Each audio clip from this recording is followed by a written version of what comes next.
Instead of playing C minor like this, try this.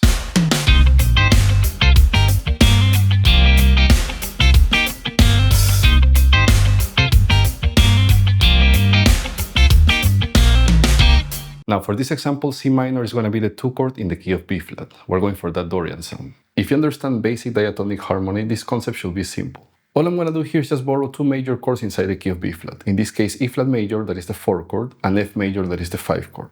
The idea is going to be to superimpose it over the 2 chord, in this case C minor. So if I'm in the key of B flat, I'm going to use this root position, try it as my reference point, strings 2, 3, and 4.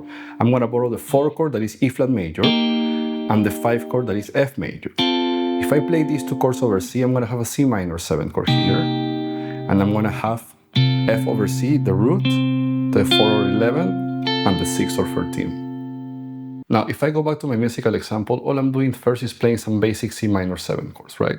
2 ways to approach them. First one is with the bass on the lowest string, in this case 8th fret of the lowest string, it's a C note. Here I have a C minor 7, and the other one is with the bass note on the 3rd fret of the A string, C minor 7. Now to keep it a little fun funkier, I'm just going to play on the top 4 strings, C minor 7. Now here in this position, I can go to the 5 chord, that is actually F major, right? Root position, and the whole step down is going to be the 4 chord, that is E flat major. And to finish, all I'm doing is playing a simple single note. I'm going from the flat 7, 8th fret of the D string, a whole step up to that octave for root. So the first bar sounds like this.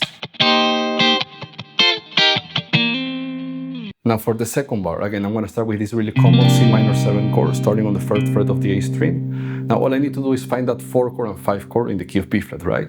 So in this position on the top 3 strings, I have the 4 chord, E flat major here, right in position, again over C, C minor 7, right? And a whole step up from this E flat major, I'm going to have the 5 chord, that is F major. Again, if I play F major